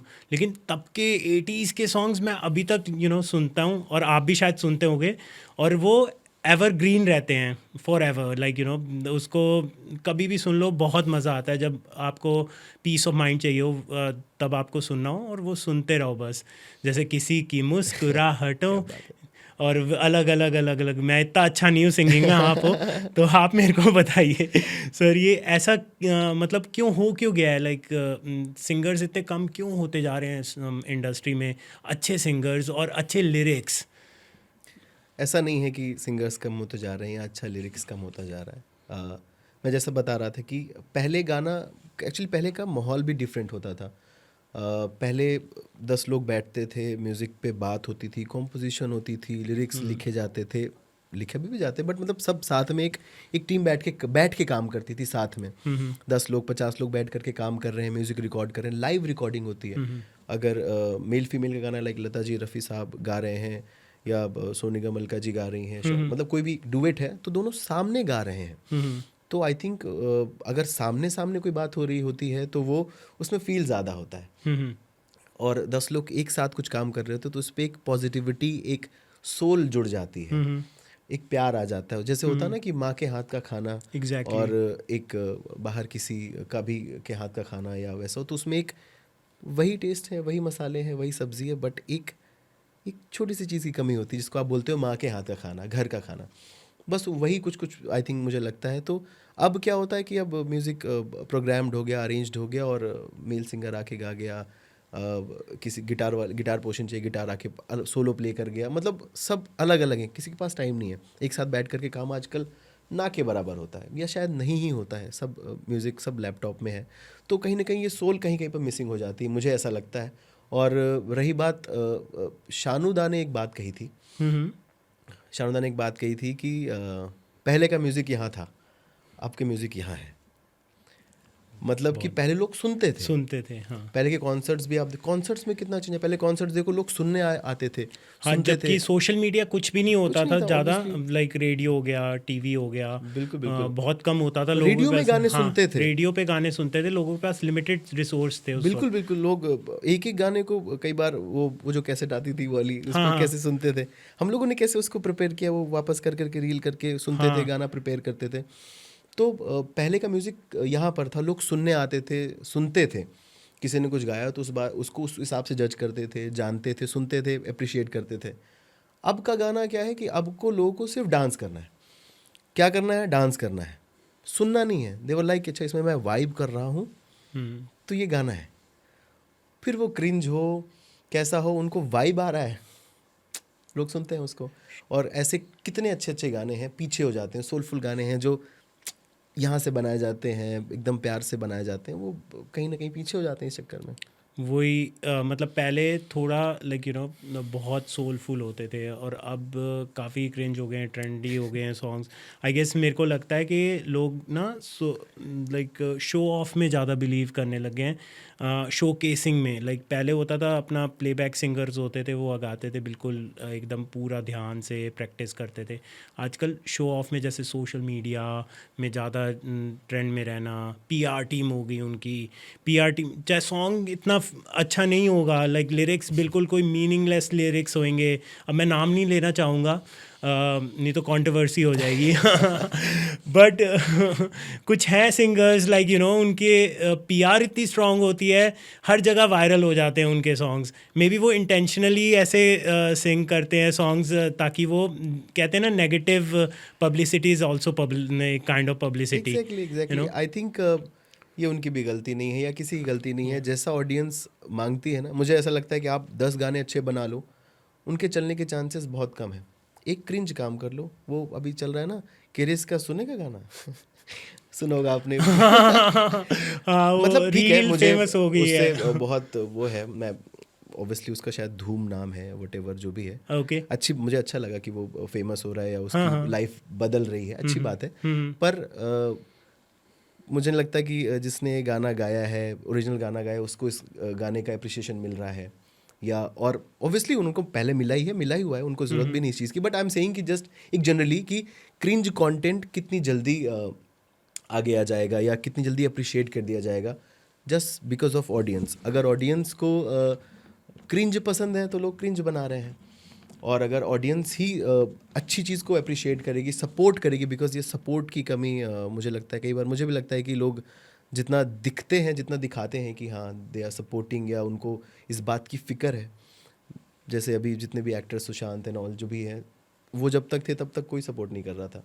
अब जैसे ही वो गए तो दे वर लाइक अरे हम तो ये हम तो वो. बट अब वो सपोर्ट, जब तक वो इंसान है आपके सामने या जब तक वो काम कर रहा है, आप उसको सपोर्ट करो, तभी जा करके वो अपनी आर्ट को और अच्छा और बेहतर कर पाएगा. अगर आप क्रिंज चीज़ों को, कोई बंदा रात दिन मेहनत करके कुछ अच्छा कंटेंट बना रहा है, कुछ अच्छी क्रिएटिव चीज़ बाहर ला रहा है, अगर आप उसको सपोर्ट नहीं कर रहे हो तो कोई फ़ायदा नहीं है. मतलब हम आर्टिस्ट किस लिए जीते हैं या हम किस लिए कुछ काम करते हैं कि ऑडियंस उसको अप्रिशिएट करे, प्यार करे. राइट. ठीक है, आपको पसंद नहीं आया, शायद दूसरा काम पसंद आए, या पसंद नहीं आया टेस्ट, आप एक बार देखो तो सही या उसको समझो तो सही. क्रिंज होगा कुछ भी, क्रिस का सुने गाना, वो शेयर भी करेंगे लोग. हाँ एग्जैक्टली वो फनी होता है ना, वो और क्रिंज funny होता है है, या पता ठीक है, मीम अपना बनते हैं अपना उनके. अपना अपना वो है. पर एज एन आर्टिस्ट मुझे ऐसा लगता है कि जितने भी लोग हैं, जितने भी यंगस्टर्स हैं या जितने भी लोग हैं, जितने भी सोशल मीडिया में लोग हैं, इन सबको सपोर्ट करना चाहिए. आर्टिस्ट को अगर आपको पसंद है तो आपको उसको पुश भी करना चाहिए. आपकी एक शेयर, एक लाइक से कुछ आपका बिगड़ेगा नहीं और ना उसका बहुत कुछ बन जाएगा. बट आपके एक शेयर से उसको अप्रिशिएशन मिल जाएगा, जिससे कि वो आगे जो भी काम करने वाला है वो और बेहतर तरीके से कर सकता है, इंस्पायर्ड हो जाएगा. आई थिंक आई गेस जब आप बहुत ज़्यादा फेमस हो जाओगे, ये लाइंस लाइक सब देखेंगे आपके पुराने वीडियोस सर्च कर करके. तो ऑडियंस की, जैसे सर आपने बात करी, ऑडियंस ही चेंज हुई है लाइक ओवरऑल, लाइक 80s से अभी तक. ऑडियंस के देखने का नज़रिया सिंगर को या टेस्ट ऑडियंस का चेंज हुआ है, या जैसे हमें तो अभी भी पुराने सॉन्ग्स बहुत अच्छे लगते हैं 90s के या 80s के, या अब जो मीनिंगफुल सॉन्ग्स होते हैं वो अच्छे लगते हैं, जो लाइक समझ आते हैं और दिल को छूते हैं. बट आपको लगता है मतलब बहुत सी ऑडियंस चेंज हो गई है अब, लाइक जैसे आप कह रहे हो क्रिंज सुनती है, उनको ज़्यादा मतलब फ़नी लगता है या कैची लगता है. तो क्या ऑडियंस भी चेंज हुई है? डेफिनेटली ऑडियंस ज़रूर चेंज हुई है. ऑडियंस हर 10 साल में ऑडियंस, नई जनरेशन आती है, नए नए लोग आते हैं, नए बच्चे आते हैं, उनका माइंडसेट डिफरेंट होता है, उनको नई नई चीज़ें ज़्यादा वो अलग तरीके से अब्जॉर्व करते हैं, उनको समझ आती हैं. पर मुझे ऐसा लगता है, मैं इस बात पे पूरा बिलीव करता हूँ कि अगर आप कुछ अच्छा बनाते हो मैं ये लाइन में हमेशा बोलता हूँ कि अगर आप दिल से कुछ काम करते हो, दिल के लिए काम करते हो, दिल से दिल तक वो बात पहुँचती है, तो अच्छा काम करो और मेहनत करते रहोगे तो आई थिंक वो सबको पसंद आएगी। कुछ एक ऐसी चीज़ें, क्योंकि आज भी कितने अच्छे गाने हैं जो लोगों को पसंद आते हैं, समझ आते हैं, वो चलते हैं। आप उन गानों को हमेशा याद रखते हो। जैसे पुराने गाने आप रफ़ी साहब, किशोरदा, निगम साहब के गाने आप याद करते हो, हाँ, वो मज़ा आ आज भी जाता है। वो आज भी रेलेवेंट है। गुलाबी आंखें हमेशा, मुझे लगता है कि मैं अपने अगर मैं 1000+ शोज़ कर चुका हूँ, तो 950 शोज़ में मैंने गुलाबी आंखें गाया होगा। गा दो फिर। एक बार सर हमारे लिए, अपनी ऑडियंस के लिए। ओके। गुलाबी आंखें जो मेरी देखी, शराबी ये दिल हो गया, संभालो मुझको ओ मेरे यारों, संभलना मुश्किल हो गया, दिल में मेरे ख्वाब तेरे, तस्वीरें जैसे हो दीवारों पे, तुझ पे फिदा मैं क्यों हुआ, आता है गुस्सा मुझे प्यार पे, मैं लुट गया मान के दिल का कहा, मैं कहीं का ना रहा, क्या करूं मैं दिलरुबा, बुरा ये जादू तेरी आंखों का, ये मेरा कातिल हो गया, गुलाबी आंखें जो तेरी देखी, शराबी ये दिल हो गया। Wow, that was amazing. ये आज भी इतना हाँ, रेलेवेंट है। I think exactly. मैंने बताया कि इतना अक्सर ये गाने कुछ हैं जो हम हमेशा सुनना भी पसंद करते हैं। गाना आज के यंगस्टर्स जो भी या एग्जैक्टली, जेनजी या जिनको बोलते हैं, सबको ये गाने पसंद हैं। एग्जैक्टली, ये कुछ तो तो है। बात थी पुराने गानों में। कुछ तो थी एग्जैक्टली। लेकिन अभी भी सिंगर्स हैं सोलफुल म्यूजिक गाते हैं, जैसे अरिजीत सिंह में ऐसी क्या बात है, like everybody talks about Arijit Singh, is so humble. अपना स्कूटी लेगा, उसकी वीडियोस आती रहती हैं उनकी, कि स्कूटी में पीछे बैठ जाएगा या स्कूटी चला लेंगे, ऑटो में बैठ जाएगा। कहीं मैंने सुना था पॉडकास्ट में कि उसने शो करा, अरिजीत सिंह जी ने शो करा उन्होंने, और फिर बाहर निकले, उनकी लाइक आई गेस वे ट्रैफिक था तो कार आने में टाइम लग गया, उन्होंने ऑटो बुक करा और चले गए वहाँ ऑटो में बैठ के। इतने हम्बल क्या बात है, मतलब ऐसे सॉन्ग, जबकि वो Fame Gurukul I guess fame उससे। गुरुकुल में थे, हाँ। वहाँ पे एलिमिनेट हो गए थे, वो जीते नहीं थे। या आई थिंक पहली बात तो इतने बड़े लेजेंड ये हो गए, सोनू निगम साहब हो गए या अजीत सर हो गए, इन सब के बारे में बात करने की मेरी शायद उतनी वो है नहीं कि मैं इनके बारे में कुछ बोल सकूं, बिकॉज़ ये मेरे गुरु जैसे हैं सारे। पर हाँ, जितना मैंने सुना या जितना मैं जानता हूँ उन लोगों को, वो बहुत ही उनको फ़र्क नहीं पड़ता कि कोई इनके बारे में क्या सोचता है, कोई क्या लिखता है, या कोई क्या सोचेगा मैं ये कपड़े पहनूंगा या वो करूँगा, तो उनसे कोई फ़र्क नहीं उनको। उनको अपना काम अच्छे से करना आता है और उस काम से इज़्ज़त है उनकी। उनके पहनावे से या उनके बोलचाल से इज़्ज़त नहीं है, उनके काम से इज़्ज़त है और उस चीज़ को लोग एडमायर करते हैं। या ही इज़ वेरी हम्बल। अभी भी वो अपने वहीं पर होम टाउन में रहते हैं, हाँ, वहीं ट्रैवल करते हैं, वही उनका डेली रूटीन है, स्कूटी उठाई, बैडमिंटन खेला, ये खेला, वो खेला। तो या ही इज़ वेरी स्वीट और वेरी हम्बल। या ही इज़ लाइक, वो दिख जाता है फेस पे, लाइक यू नो एरोगेंस अगर किसी में है या वो मतलब हम्बल ऐसे है। ऐसे ही मिलता है। हाँ हाँ हाँ, he is like very calm quite person, like आराम से आएगा और आराम से आएंगे और गाना गाएंगे, एकदम सबको मेस्मराइज कर लेते हैं, सम्मोहित कहते हैं ना जिसे, I think सम्मोहित कर लेते हैं वो अपने गाने से। कई सालों में एक ऐसा सिंगर पैदा होता है। एक है हमारे सोनू निगम साहब, जो जिनकी तो जितनी तारीफ की जाए शायद वो कम है। वर्सेटाइल सिंगर, कितने कुछ भी गवा सारे लो, शब्द कम है उनके कुछ लिए। भी, कुछ भी उनको तो कोई भी सॉन्ग दे दो गाने के लिए, ये गा दो, ऐसा गा दो, वो सब गा देते, डिफरेंट टाइप्स ऑफ कुछ भी जॉनर्स। वो कुछ भी कर सकता है। मुझे नहीं लगता कि म्यूज़िक में कोई भी ऐसी एक चीज़ है जो बोल दो कि सोनू निगम साहब नहीं कर सकते। मुझे नहीं लगता कि वो, मैंने आज तक उनको कहीं पे बेसुरा सुना ही नहीं। मैंने भी नहीं, हम लाइक बेसुरे हो जाते हैं लाइव, या हम कहीं पे कुछ गा रहे होते हैं, ऑब्वियसली हम बेसुरे हो जाते हैं, बट मैंने उनके कॉन्सर्ट्स अटेंड करे हैं, मैंने उनको लाइव सुना है, ऐसे सुना है, और ऑब्वियसली शोज़ में सुना है, रिकॉर्डिंग्स में सुना है। मैंने आज तक 1% भी कहीं भी ना किसी से सुना मैंने कि सोनू निगम साहब यहाँ पर बेसुरे हो गए। मैंने कभी ऐसा सुना नहीं, ना देखा। तो वो ऊपर वाले की ख़ास देन है, या ऊपर वाले, मतलब क्या ही, हम तो म्यूज़िक में उनको लिविंग लेजेंड बोलते हैं। एब्सोल्युटली। जैसे लाइक पुराने टाइम से मैंने कहीं पढ़ा था कि कुछ साइंटिस्ट ने कहा था जब लता मंगेशकर जी की डेथ हो जाएगी उनके गले का चेक करेंगे ये मैंने भी क्या सुना है। था। हाँ, I heard this somewhere, I don't know, like internet से सुना था या my mom told me this. ये उस मेरी टाइम बहुत पॉपुलर था ये चीज़ कि लता जी के गले गले को में वो ऐसा किया है क्या, जाएगा। इतना मेलोडियस, जबकि वीर ज़ारा तक वो she was like quite old, मतलब अपना 70s क्रॉस कर गई थी, 80s में थी I guess, like Veer Zaara जब I think जब उस उन्होंने वीर ज़ारा में सॉन्ग्स गाए थे, वीर ज़ारा में that was like so amazing, it was so amazing. तब भी ऐसे लग रहा था कोई यंग लड़की, यू नो, टीनेजर या नया टैलेंट, कोई एकदम बहुत एक्सपीरियंस, बहुत अच्छा, ऐसे लग ही नहीं रहा था इस एज के सिंगर होगी। बिल्कुल बिल्कुल, लता माँ हैं, आशा ताई हैं, ये सब हाँ, अब ऐसे ब्लेस सिंगर्स दे हैं। आर, आई गेस बिल्कुल दे आर बिल्कुल blessed with the, like, you no, बिल्कुल, आई थिंक वो म्यूजिकल गॉड है। हम सब, मैं पूजा करता हूँ इन सब की। मेरे घर पे आप जाओगे, मेरे मंदिर में फ़ोटोज़ लगी हैं, निगम साहब की फ़ोटोज़ लगी हैं, ऐसे रफ़ी साहब की फ़ोटोज़ लगी, लता माँ की फ़ोटोज़ लगी हुई हैं, जिनको मैं डेली बाकी सारे भगवानों के साथ में उनको मैं जब भी करता हूँ तो मैं Obviously. प्रणाम करता हूँ, कि बिकॉज मुझे लगता है कि ये, और मेरे जो सर हैं अक्षय सर, उनकी भी मैंने स्टूडियो में एक फ़ोटो लगा रखी है कि मैं इंस्पिरेशन मिलती है मुझे। मेरे लिए ये नहीं होते तो आई थिंक मैं नहीं गा पा रहा होता। तो कोई मैं उनसे सीखता हूँ, इनको गुरु मानता हूँ।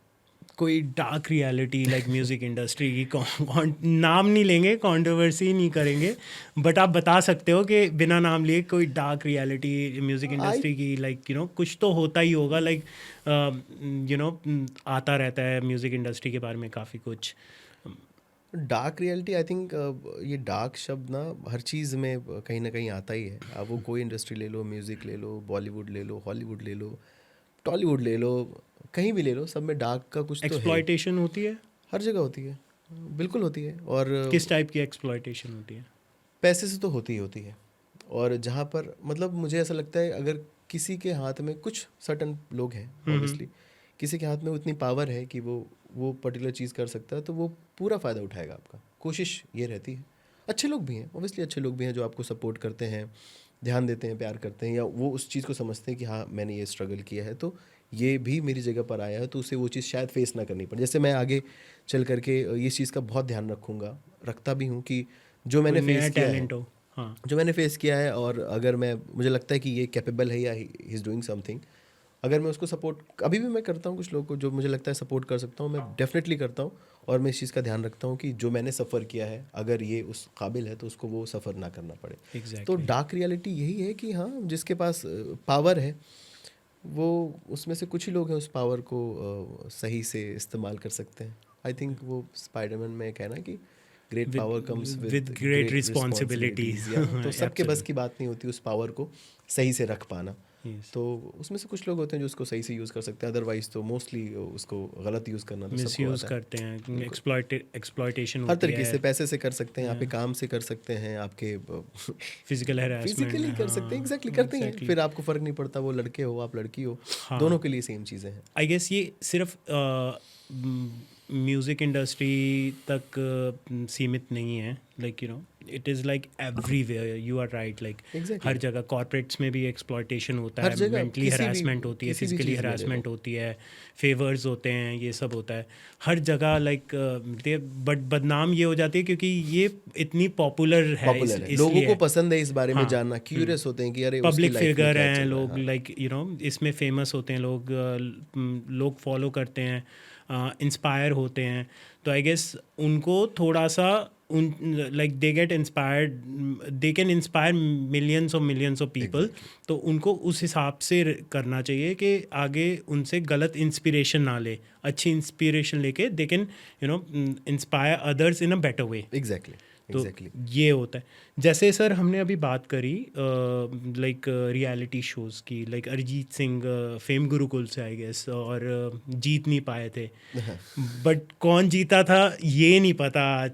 जैसे इंडियन आइडल में भी जो I guess first Indian Idol मैंने फॉलो करा था, उसमें मुंबई का कोई था, क्या नाम था, मैं आई गेस भूल गया। फर्स्ट वाले में हाँ, अभिजीत अभिजीत सावंत, हाँ जी, हाँ, he is very nice person. He is very nice person.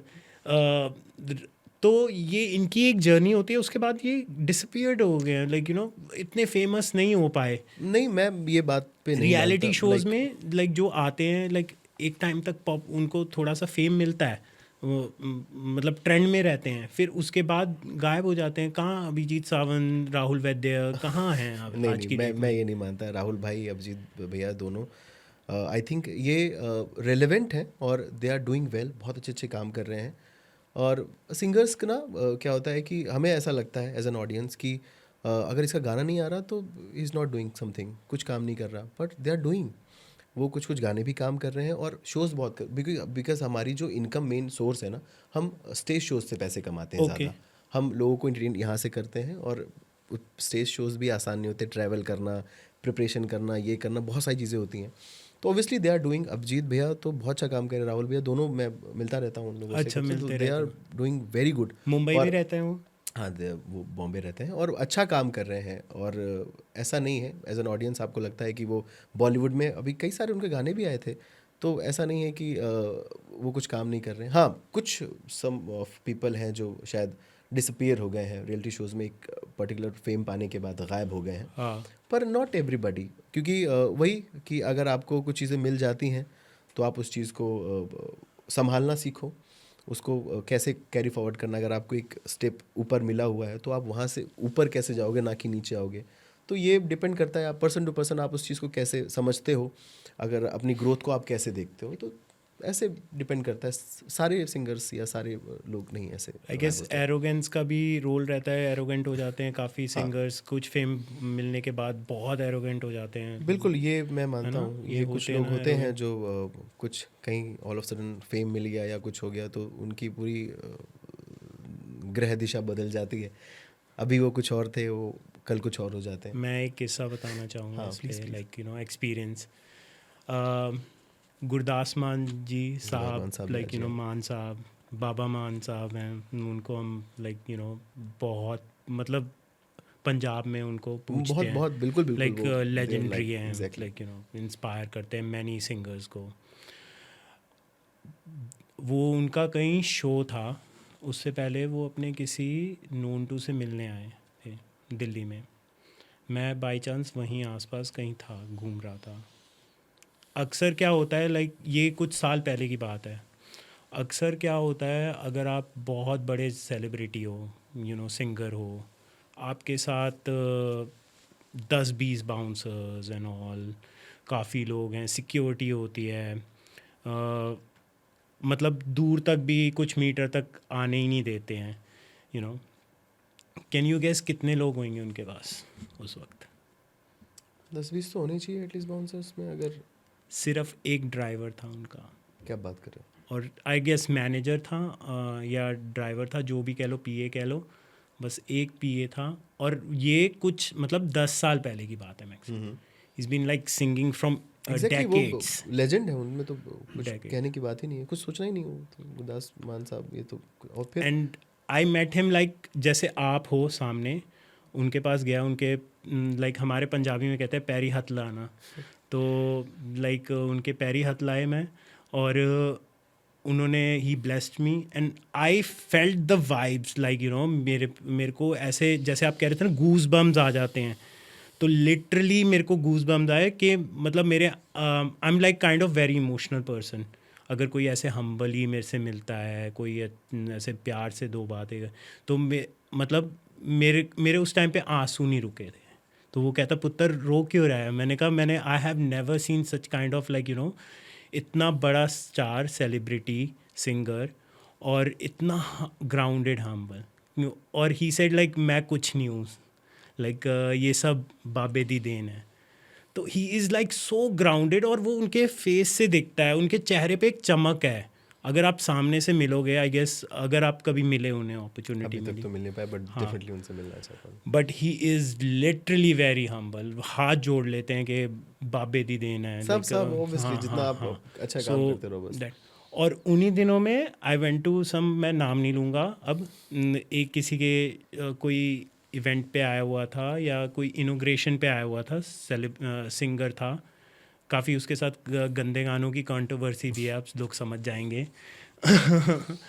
Punjab में उसने उनको बहुत मार भी पिटी है। तो आई थिंक वो मैं समझ पा रहा हूँ, आई थिंक मैंने गेस कर लिया, बट हाँ ठीक है। गंदे गाने गाने के लिए लाइक और उनके साथ 50-60 बाउंसर्स थे, 50। आई गेस वो इसलिए थे क्योंकि उन्हें पता है कि उन्हें डर है लोगों से मार खाने का। और उन्हें पता है उन्होंने ऐसा कोई काम ही नहीं करा गुरदास मान जी ने कि उनको कोई आके कोई कह सकता है कुछ। यही डिफरेंस है कि आप फ्रीली मूव आउट कर पा रहे हो क्योंकि आपको पता है कि आपने ऐसा कोई काम ही नहीं करा बीइंग अ सेलिब्रिटी और सिंगर इतना बड़ा कि आपको कोई आके कुछ भी कह कह सकेगा। सके, हाँ, हाँ बिल्कुल, लोग प्यार सब से आ ही रहे थे, मिलेंगे। सब पाँव हाथ ला रहे थे, जो भी पहचान रहा था उन्हें। पहले तो लोग ऐसे नोटिस नहीं करते क्योंकि अगर कोई सेलिब्रिटी आता है तो काफ़ी रश हो जाता है, बिल्कुल बिल्कुल। लाइक बाउंसर्स होते हैं, पुलिस होती है, ये सब होता है, उनकी सिक्योरिटी होती है, तो लोगों को लगता है यहाँ कोई है, देखते हैं कौन है। अदरवाइज नोटिस नहीं अदरवाइज करते हैं। लाइक ऐसे वॉक करते हुए जाओगे तो मतलब किसी को पता ही नहीं था कि वो हैं। वो ऐसे खड़े हुए थे, फ़ोन पे बात कर रहे हैं। वी वेंट थे, काफ़ी 5-10 लोग थे और आई गेस हम मिल लिए। और वहाँ उस साइड मैंने देखा दूसरे जो शो, वहाँ गया था इनॉग्रेशन पे किसी सेलिब्रिटी सिंगर के, उसके तो बाउंसर्स कुछ मीटर तक भी नहीं जाने दे रहे। हमने कहा प्लीज़ मिलने दो, फ़ोटो खिंचवाने तो वो तो धक्का दे रहे थे। ऐसे ऐसे डिफरेंस होता है आई गेस, लाइक ये चेहरे पे और पता चल जाता है लाइक कि एरोगेंस है और या फिर हम्बल है। अब कई बार खैर उस पर्टिकुलर सिंगर की बात मैं नहीं करता, बट हाँ कई बार ऐसा होता है कि कुछ ऑडियंस भी ऐसी होती है या कुछ लोग भी ऐसे होते हैं जिनको नहीं पता होता कैसे बिहेव करना है या कैसे उस एग्जैक्टली पर्सन को देखना है। तो समहाउ सिक्योरिटी तो ज़रूरी होती है कहीं हाँ, पर हाँ ये भी आपका हम्बलनेस भी बहुत ज़रूरी एग्जैक्टली है। आप क्योंकि ऑडियंस ही, हम किसके लिए काम करते हैं? ऑडियंस के लिए। अगर ऑडियंस को हम, वो हमें प्यार देती है, अगर हम प्यार नहीं देंगे तो ऑब्वियसली कोई सेंस नहीं बनता इस बात का। तो जितना प्यार हम देंगे या जितना प्यार वो हमें देगी, दोनों ऑलवेज गिव एंड टेक की बात है। तो हम उनसे एरोगेंट होकर के क्या करेंगे? वही हमें स्टार बनाते हैं, वही हमें सब कुछ वहाँ पर ले जाते हैं, वही हमें वापस नीचे भी लेकर आते हैं। तो मुझे एज अ पर्सन मुझे नहीं लगता कि हमें ऑडियंस के साथ ऐसा कुछ बर्ताव करना चाहिए। मैं तो हमेशा कभी भी शोज़ करता हूँ, लोग आते हैं मिलने या वैसे मिलते हैं तो मैसेजेस भी करते हैं, तो मैं सबको पर्सनली रिप्लाई करता हूँ, भले ही थोड़ा लेट, देर सवेर से ही, बट मैं सबको रिप्लाई करता हूँ। सबसे जितनी कोशिश होती है, जितनी रेलेवेंट बात होती है, मैं बात करने की कोशिश भी करता हूँ जब भी, क्योंकि लोग को अच्छा लगता है कि जिसको वो देख पा रहे हैं उनसे अगर उनसे बात कर पाएंगे। क्योंकि मुझे ऐसा लगता है कि जब मैं एज अ फैन बॉय, जैसे मैं निगम साहब से जब फर्स्ट टाइम मिला था तो मेरी क्या फीलिंग थी। और अच्छा, आप मिले हो सोनू निगम हाँ, साहब से? मैं निगम क्या साहब से एक्सपीरियंस था, हमें बताइए अरे वो पूरा बहुत डिटेल में। बहुत आई थिंक वो कमाल का मोमेंट था। हम आइडल का शूट चल रहा था, इंडियन आइडल का शूट चल रहा था, और समहाउ मैं और मेरे एक दोस्त हैं संदीप भाई, हम दोनों गए हुए थे कहीं से कुछ जुगाड़ उगाड़ लगा करके, काफ़ी पहले की बात है ये, कि हम वहाँ पे शूट पे पहुँच गए और अंदर हम शूट देख रहे हैं और उनको देख रहे हैं सामने अनु मलिक सर, फरा मैम और सोनू निगम साहब ऑल आर बैठे हुए लेजेंडरी। हैं। हाँ, तीनों बैठे हुए हैं, पर हमारी नज़र निगम साहब से हट ही नहीं रही है। हम उनको देख रहे हैं, उनकी एक्टिविटी देख रहे हैं। वो बहुत जॉली नेचर के, वो शांत बैठ ही नहीं रहे हैं, कुछ ना कुछ गुनगुना रहे हैं, या हल्का सा ब्रेक हो रहा है, कुछ खा रहे हैं, सबको चॉकलेट्स खिला रहे हैं। हमें भी चॉकलेट दी, हम सामने आधे घंटे 1 घंटे सामने खड़े थे। वो नोटिस भी कर रहे थे कि ये दोनों बच्चे मुझे ही देख रहे हैं। वो घूर, लिटरली हम ऐसे देख रहे थे। आप कैसे, मतलब मुझे नहीं लगता था कि आप क्या कुछ रहा होगा, मुझे नहीं पता। मैं होता पर तो फ्रेम कर देता वो चॉकलेट को भी। अरे उन्होंने लिटरली दी प्रिजर्व कर कि देता। लो खाओ। और हम ऐसे देख रहे थे कि अरे हम क्या देख रहे हैं, जिसको हमने सुना है, जिसको हमने टीवी में देखा है, जिसको हम इतना बचपन एडमायर से करते हैं, सुनते आए हैं। हमारे गुरु हैं, हम उनको इतना मानते हैं, उनके गाने से कितना सीखा है हमने। वो हमारे सामने और हमें चॉकलेट ऑफर कर रहा है, बाप रे। फिर जैसे ही ब्रेक हुआ हम गए, हम दोनों तो ऐसे पैरों पे लिटरली ऐसे पड़ गए। मैंने कहा बाप रे। उन्होंने बहुत प्यार से उठाया, सीधा गले लगाया। अरे रे रे रे रे। फिर मैंने बोला, मतलब पूछा और क्या नाम है तुम्हारा, तो मैंने बोला डायमंड। तो अरे उन्होंने फनी वे में कहा, हाँ, नहीं अरे मतलब क्यूट है क्या वो बात बहुत। है ये वो। फिर ऐसे कुछ कुछ बात हुई। फिर धीरे धीरे 1-2 शोज़ में हम मिले, मेरी बातचीत भी हुई उनसे, बातचीत होती भी है कभी कभी। मेरा कुछ जैसे शगना हो गया, मोरे सिंह, जब भी कुछ अच्छा काम होता है, तौबा तौबा एंड ऑल, मैं उनको भेजता हूँ, वो आशीर्वाद देते हैं। मैं बोलता हूँ भैया थोड़ा आशीर्वाद चाहिए। वो हमेशा उस चीज़ को देखते हैं, एडमायर करते हैं। अरे और बड़ा कमाल का, वो एक आपने सुना होगा, चंद्रकांता हाँ हाँ की की कहानी। कहानी, हाँ ये मैंने बहुत आई थिंक लॉकडाउन के टाइम में इसका एक छोटा सा कवर बना के डाला था, बहुत पॉपुलर हुआ, यूट्यूब में अपने आप चल रहा है वो, आज भी कुछ ना कुछ कहीं ना कहीं उसमें अच्छे खासे व्यूज है, चलता रहता है वो। इस मैंने पे उनको आपके भेजा पेज था। पे यूट्यूब हाँ पे? हाँ, मेरे अच्छा। पेज पे ही है, उसमें चंद्रकांता की कहानी आई थिंक बहुत लोगों ने गाया, बट ये वर्जन बहुत चला और लोगों को बड़ा पसंद आ रहा है, मुझे बड़ा पसंद है वो। और वो उनको ही भेजा था, उन्होंने बड़ा आशीर्वाद दिया। अभी भी जब भी कुछ प्रोजेक्ट कुछ होता है, मैं उनकी ब्लेसिंग्स लेता हूँ, अपने घर वालों की, अपने पेरेंट्स की, और उनको भी कुछ मैं आशीर्वाद के लिए बोलता हूँ। हमेशा मुझे ब्लेसिंग्स देते हैं, उनका आशीर्वाद है कि मैं कुछ कुछ और अच्छा कर पा रहा हूँ। ओके, जैसे आपने रियलिटी शोज़ की बात करी, हमने करी, और आपने भी कहा आप रियलिटी शो में गए, ऐसे इंडियन आइडल टाइप्स जो रियलिटी शो है। स्मृति चौहान जी ने भी कहा था कि you know I guess Sunidhi Chauhan. Suniti Chauhan, sorry Suniti Chauhan, मैं आपकी लाइन का नहीं हूँ, सॉरी, तो मेरे को ज़्यादा नहीं पता। नहीं कोई नहीं, ये मुझे लगा कि शायद आप उनकी बात कर हाँ, रहे थे। तो वही शायद वो होस्ट वहाँ एक वो थी, क्या बोलते हैं, जज थी जज एक थी। टाइम पे यार। हाँ, जज थी। तो उन्होंने एक पॉडकास्ट में कहा था कि ये स्क्रिप्टेड होता है, हमें कहा जाता है इसको आगे लेकर जाओ, इसको पीछे रखो, जबकि दे नो के ये उससे ज़्यादा टैलेंटेड है, बट फिर भी पीछे से प्रेशर आता है कि इसको आगे लेकर जाओ, जो टैलेंटेड वाला है उसको पीछे रखो। इज दिस लाइक के टीआरपी के लिए? आई थिंक मैं बहुत ही क्या ब्लंटली, रीज़न है इसके पीछे? बहुत ही ब्लंटली इस बात को एग्री करना चाहूँगा कि हाँ, इट्स ऑल अबाउट टीआरपी। अगर XYZ किसी भी चैनल को अगर आपसे कुछ टीआरपी मिल रही है, फ़ायदा मिल रहा है, तो वो आपको पुश करते हैं। अगर कुछ स्टोरी या कुछ वैसा मिल रहा है तो वो आपको सपोर्ट करते हैं। और मुझे लगता है अगर उसमें 10 15 20 लोग भी गाने वाले आइडल में पहुँचे हैं तो दे आर ब्रिलियंट, सब अच्छे गाते हैं, कोई भी किसी से कम नहीं है, मुझे ऐसा लगता है, तभी उस मुकाम में वो गा रहे हैं। They are the top 10 exactly best वो वन, अच्छा गा रहे हैं सब में। अब क्योंकि ये पब्लिक पे या चैनल की एक टीम होती है, उस पर डिपेंड करता है कि किससे हमें ज़्यादा PR मिल रहा है, किसकी स्टोरी दिखाना है, किसका लव एंगल दिखाना है, किसके घर में। ऑब्वियसली मैं बहुत स्ट्रगल लोग को दिखाना। जानता हूँ कि हाँ। जो स्टोरीज़ दिखाई गई हैं बिल्कुल रेलेवेंट नहीं है। मैं कितनों लोगों को पर्सनली जानता हूँ, मेरे बहुत सारे दोस्त भी हैं जिनके बैकग्राउंड में ऐसा कुछ नहीं हुआ कि वो उनके घर पे काम करते थे, ये होता था, ऐसे बर्तन, मतलब ये सब फालतू की फटे बातें हुए थी। जूते पहन के ये सब शो सिर्फ कर और रहे सिर्फ हैं ये टीआरपी TRP के है। लिए। आई थिंक ये इसका कोई सेंस नहीं है। मुझे लगता है अगर आप एक रियलिटी शो बना रहे हो, म्यूजिकल रियलिटी शो, तो आपको उसमें म्यूज़िक दिखाना चाहिए, एग्जैक्टली। उसकी बातें होनी चाहिए। बट ठीक है, पता नहीं लोगों को पसंद आ रहा। वही मैंने कहा कि कुछ भी क्रिंज बनाते हो उसके ज़्यादा लोग देखते हैं, वो फन वे में देखें या उसको अप्रिशिएट करके देखें, पर हाँ देखते तो हैं। ये सोनू निगम जी ने भी कहा था कहीं निगम कि साहब ने भी इसको हाँ, कॉल आउट किया था। एग्जैक्टली। हाँ, कि इसमें अब प्रेशर आता है, लाइक पीछे से कि इसको आगे लेकर चलो। इसी चक्कर में मैंने आपसे कहा था ना कि लाइक राहुल वैद्य और हो गए, अभिजीत सावंत हो गए, तो आई गेस तब भी ये हुआ था कि राहुल वैद्य ज़्यादा टैलेंटेड थे, डिज़र्विंग थे, as compare to Abhijeet Sawant. I think नहीं, आई थिंक दोनों का season I don't think same था। मुझे सेम ही सेम था, था। दोनों सेम इंडियन आइडल फर्स्ट में थे। पर मुझे ऐसा लगता है कि उस टाइम जब शुरू हुआ था तब इतनी चीज़ें कि वो नहीं थी। मुंबई से हैं अभिजीत सावंत, और मुंबई से प्रेशर आया था, कुछ ऐसे पॉलिटिकल नहीं नहीं प्रेशर नहीं, था ये कि उस नहीं, टाइम मुझे इसको नहीं लगता। महाराष्ट्रन फेस है हमारा, इसको आगे करके चलो, as compare to Rahul Vaidya. ये कंट्रोवर्सी हुई थी, बहुत बड़ी कंट्रोवर्सी हुई थी, और कहा जाता था कि राहुल वैद्य ज़्यादा टैलेंटेड है as compare to Abhijeet Sawant.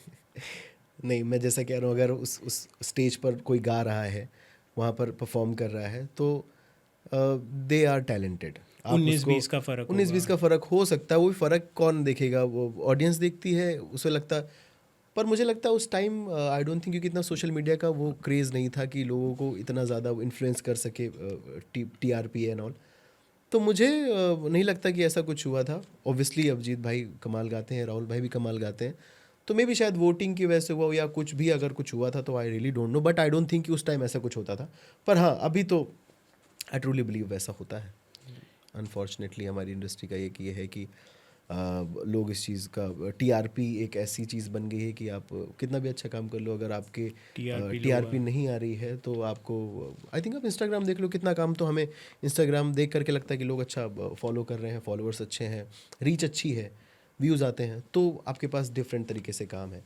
और अगर आपके पास कम है, आप भले ही अच्छा काम कर रहे हो, Talented हो। हाँ भले ही टैलेंटेड हो, बट आपके पास ये इस चीज़ में आप एक्टिव नहीं हो, तो थोड़ा सा उस चीज़ का नेगेटिव इम्पैक्ट ज़रूर पड़ता है। तो टीआरपी बेस्ड चीज़ें हो गई हैं।